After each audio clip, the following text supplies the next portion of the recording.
Good morning, everyone. How are you today? So I was passing out some of these refrigerant PT charts before the show. If anyone else would like some, I have a few of them left. I also have more at the booth. So we're really talking about like how refrigerants are changing, how technology is changing. So today we're going to be spending time with Kaishi. John, how are you? Very good. How about you? I'm doing wonderful. Kaishi is with Johnson Controls. Absolutely. Help yourself. There's business cards. There's also some links to our live show and our podcast like we're doing now. So we do this every week. So every week I bring in a different educator from the industry so we can talk about changes that happen in every aspect of our industry, whether it's equipment, whether it's refrigerants. And so we have a lot of things changing, right? Our whole industry is starting to look very different than it did when I was a technician. So I was in the field for about 20 years. I taught for about 5 years. And then I started getting into this side of like the content development and the curriculum design, making sure that our industry has what you need.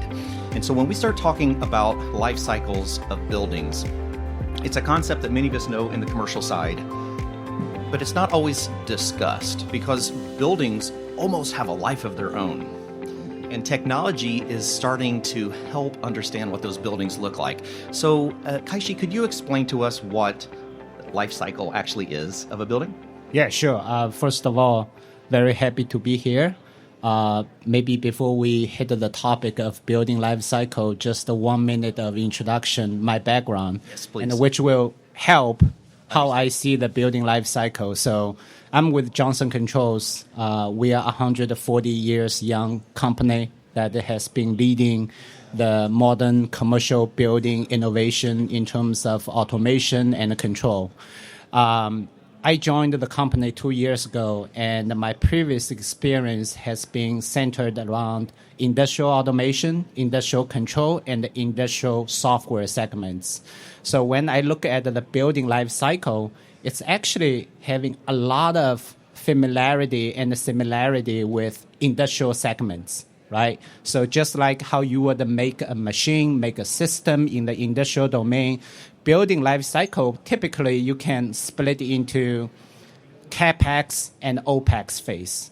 In the CapEx, it's about design and build. Sure. Once you have the design and build, where you get into the engineering piece for the automation system.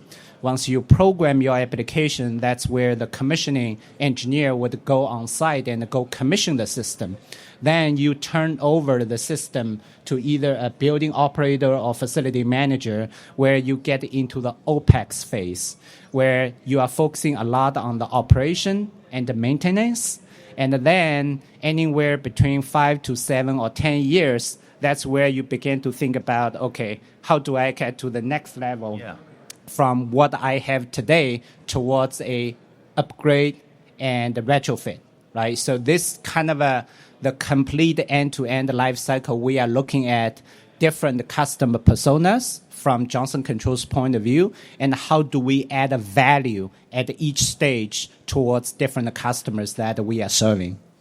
I'm glad you mentioned it that way because I hadn't really thought of it from that perspective. So I myself would have been on like that OpEx side. So I spent a lot of my time in commercial building automations, grocery stores. So I did startups of new grocery stores that had all their building automations for the refrigeration, the HVAC, for the lighting, energy management, and that's what I did.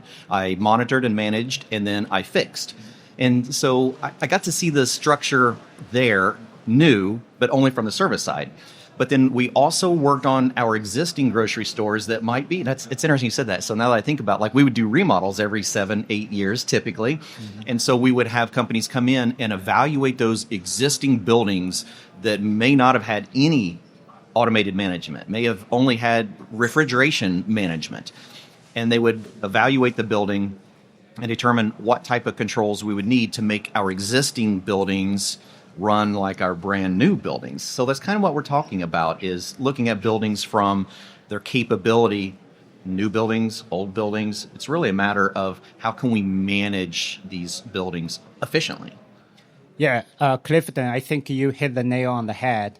One of the biggest challenges that repeatedly we hear from our customers is it's really painful experience to go through any modification at the existing building, right? So today, if you walk into, take this great convention center, I guarantee you can find multi-vendor products, multi-generation products that were integrated, installed by different service contractors, by different solution providers at a different time, right? So to ensure the data continuity, what I called the digital thread from the design, build, engineer, getting into that same single source of truth is critical to ensure the building is operating at the maximized efficiency, right? So this is what we are talking about comparing to the traditional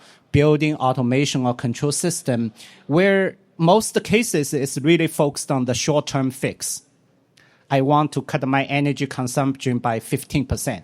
I go deploy a point solution, right, be it in the EMS, and how do I do that? And after that, okay, tomorrow we need to have this dashboard because my manager said so, right? Then you keep doing add-on, bolt-on solutions, and then there is the lack of a holistic approach looking at the building from the complete life cycle point of view. Those are the concrete pain points for our facility managers, building operators, as well as service providers, right? Guess what happens is that the service technician go on site, he or she, first time, that need to understand the complete layout of the control system. Right. Guaranteed 9 out of 10 times there is no such system sitting somewhere in the repository because of the lack of the digital thread. Are there any building automation technicians with us today or engineers? HVAC technicians that work on large buildings? Okay, so that was my first introduction into these life cycles of a building. In our early HVAC integrations into buildings, we may have an individual control that could tell us what the HVAC systems were doing. And if it was a store that had refrigeration, I would have a separate control that would actually tell me what my rack refrigeration network was doing. I may have an electrical energy management system that was telling me what all my electrical circuits were doing, so I can monitor that. So if I was trying to look at my building and try to make it more efficient, I had to look at a variety of different controls, usually involved me calling someone that knew the controls better than I did to understand what it was actually outputting to me and what changes I could make. So maybe it was timing. Maybe it was changing pressure set points on my racks and off cycles to try to reduce energy from the management of that side. And it's now evolved into it's a separate career within our building automations industry, within HVAC and refrigeration, to become specialists at energy management. Mm-hmm. And even many of our programs, our HVAC programs, so ESCO Institute is a part of the ESCO group, as well as HVAC Excellence, which is the accreditation side for schools around the country. And many of our HVAC programs are adding building automation into their programs so that technicians, when they get to a building, they kind of have an understanding of the entire infrastructure, the ecosystem of that building. Yeah. A great term, ecosystem, yes. Right? What does the ecosystem mean? And then comparing to the traditional building control system that we have seen around the world for the last 3, 4, 5 decades or even earlier, Johnson Control, that we take a different approach, right? We look at the building from a holistic point of view. We see a modern building automation system such as our Medisys building automation system is really the linchpin of the modern commercial building. I always use the analogy as it's a central nervous system. Yeah. That Medisys is able to integrate, control different HVAC equipment, but also connect with different systems, including fire, including security. So you are able to aggregate the data in a structured way that funnel through the Medisys, then presenting the business insights either on-prem or in the cloud through Medisys, right, in a structured way. So to be very specific, what is the definition of building life cycle management for us at the BAS layer is that we are really looking at towards the design, build, engineering phase. We want to reach a vision we call the driving to the zero engineering, right? And then during the commissioning phase, we want to empower our commissioning engineer to do the zero commissioning or remote commissioning or continuous commissioning. Basically, to be able to do majority of the job that a commission engineer does today on site, that could be managed in a remote office. So by the time that he or she gets on site, it's pretty much check the list, ensure the digital continuity and accuracy, then be done with it. Once the system is handed over to the building operator, what he or she cares is really the building operational efficiency, right? So this is where the vision, the autonomous operation comes in. How do I minimize the manpower, the workforce needed to be able to run the building at its peak performance? In case there is any issue occur, can the system be autonomous enough and smart enough to be able to detect the root cause, provide preventative maintenance schedule, right, before it breaks down? And then, last but not least, by the time it's going into the retrofit and upgrade phase, what happens is that if we can provide a modern BAS like Medisys that is able to drive a future-proof point of view, then if we think about the complete life cycle I talk about, it's linear so far, right? So you from the design, the build, getting into in the end, the decommissioning, where you take down the building.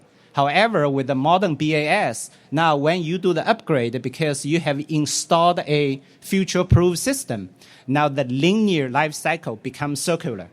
Because when you do the expansion and upgrade, the whole cycle comes back again. And the secret sauce is really with its software application and a future-proof architecture.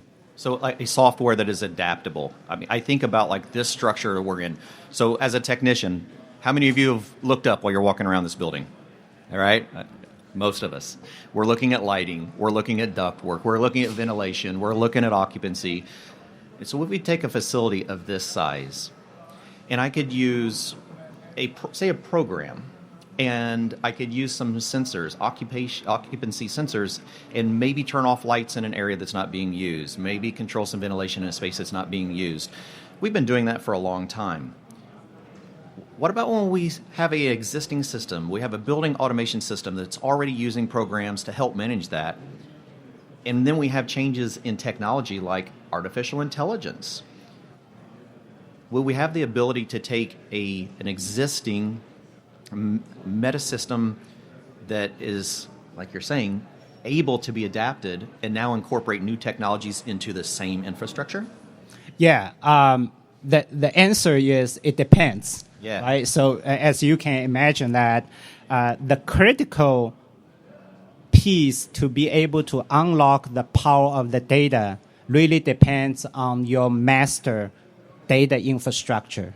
Do you have the right infrastructure within your building that largely depends on what kind of a control system that you put in, right?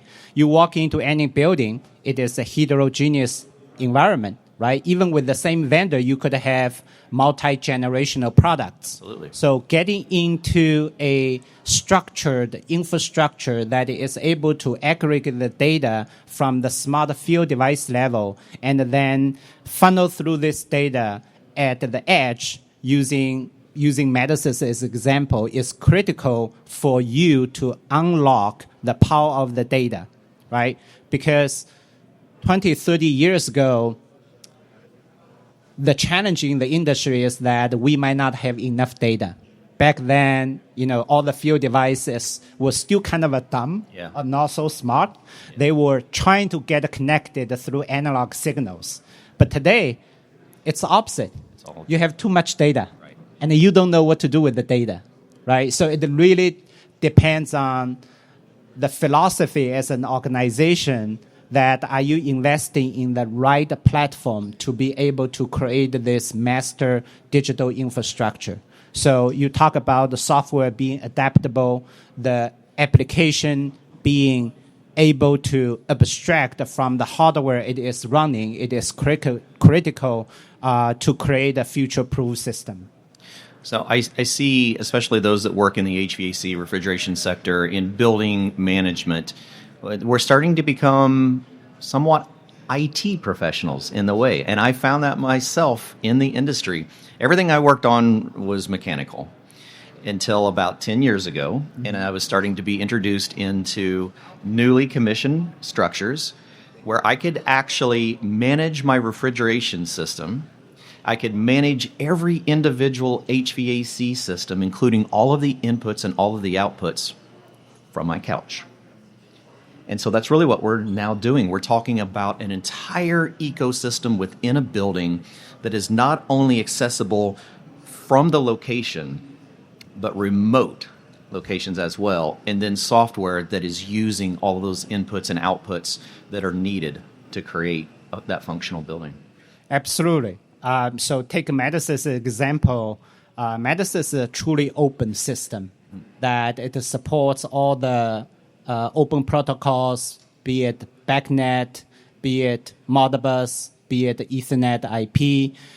So having an open system is the basic that you need to create to empower this ecosystem, right? And then on top of that we have a set of APIs that is able to communicate and send the data and interact with different systems, be it the facility management system and be it upstream building information management system, right? So by only doing that, you can ensure the digital continuity that is able to leverage AI and ML, right? So AI is only going to be powerful and purpose-driven once you have the data. Without data, AI just a buzzword.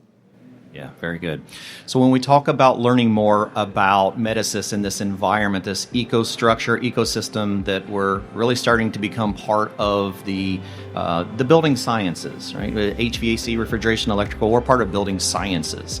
And as we move into that, there's going to be a lot of education for all of us. I see eyeballs going, I'm an HVAC tech, I don't work on this. Well, yes, you're probably going to. As we start working on more intelligent structures, this is one of the roles that you will be introduced to at some point.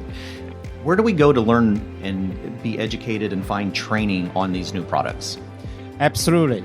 So, Johnson Control, we have been around for 140 years, right? So Johnson Control, we are very proud to be a solution provider tackling the most complex building problems in any commercial buildings, right? So we have a lot of online training material on jci.com and also reach out to the regional reps of Johnson Control and authorized distributors and contractors, and also talk to Clifton, right? ESCO has a great resource of different training and course material, and Medisys and Johnson Control, we are here to support. Awesome. Kaishi, thank you very much. Thank you for having me.